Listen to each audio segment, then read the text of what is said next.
ہم ماتم کو اچھا نہیں سمجھتے، ہم کہتے ہیں کہ شیعہ ماتم کرتے ہیں۔ تو آؤ آج اللہ کے قرآن سے دیکھیں کہ کیا اللہ پاک نے قرآن میں ماتم کرنے کی اجازت دی ہے۔ قرآن کسی بھی مسلک کی کتاب نہیں۔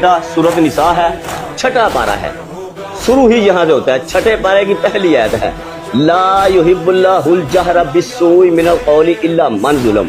اللہ کہتا ہے میں کسی کے واہ والے کو، سو کو پسند نہیں کرتا، الا من ظلم، مگر جہاں پہ ظلم ہوا ہے وہاں تمہیں اجازت ہے۔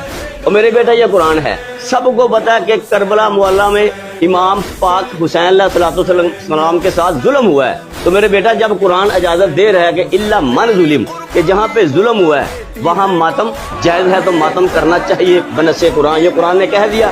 دوسرا بیٹا صحیح بخاری دیکھو پڑھ کے، شیعوں کی نفرت سے آپ نے اللہ کا قرآن چھوڑ دیا ہے۔ یہ بدعقیدہ قرآن پڑھ کر اس آیت کی تعویل غلط نکال کر مسلمانوں کو گمراہ کر رہا ہے۔ اسی لیے علماء اہل سنت و جماعت بدعقیدوں سے قرآن سننے سے بھی منع فرمایا ہے۔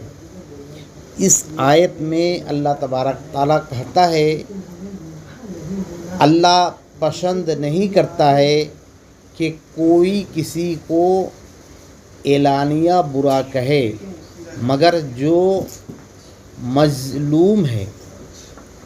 یہاں ظالم کو برا کہنے کو جائز قرار دیا گیا ہے، مگر یہ بدعقیدہ برا کہنے کو ماتم قرار دیا ہے۔